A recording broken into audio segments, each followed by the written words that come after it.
د کندوز ښار په زړه کې د یو ستر سوداګریز او استوګنیز ښارګوټي د جوړېدو پروژه تصویب شوه. دغه پروژه د کندوز سپین زر اماراتي شرکت له لوري عملي کیږي چې تازه د ولایت مقام په اداري غونډه کې تصویب شوی او د 5 کلونو په موده کې پر 150 جریبه ځمکه پلي کیږي.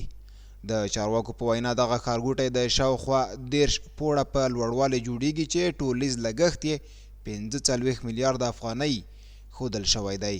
سپین زر اماراتي شرکت له لوري دغه شرکت په 150 جریبه ځمکه باندې د 45 میلیارد افغانۍ په ارزښت د سپین زر مجتمع په نوم یو ستر تجارتي استوګنځي ښارګوټي د جوړېدو پلان پرېکړه وکړه.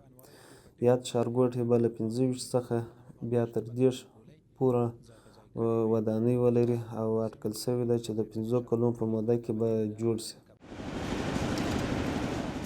له دې سره د کندوز ولایت اوسیدونکي د سپین زر اماراتي شرکت پر ځمکه د روانو پروژو چارې ستایي او خوښ دي چې دغه ولایت د هرې ورځې په تېرېدو د پرمختګ مثبت پړاوونه وهي.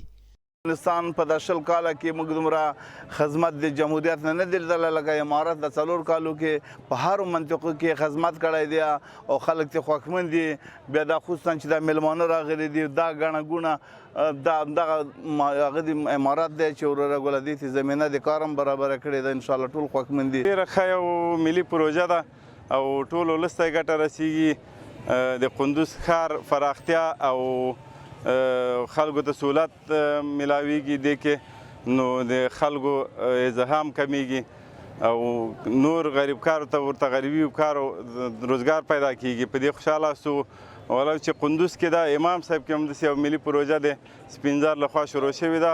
دا په داسې حال کې ده چې اوس مهال په کندوز، بغلان او تخار ولایتونو کې د سپین زر اماراتي شرکت لخوا د شاوخوا 9 میلیارد افغانیو په ارزښت د بېلابېلو پراختیایي پروژو چارې روانې دي چې له ګټې اخیستنې وروسته به په یادو ولایتونو کې خلکو ته ګڼې اسانتیاوې رامنځته شي.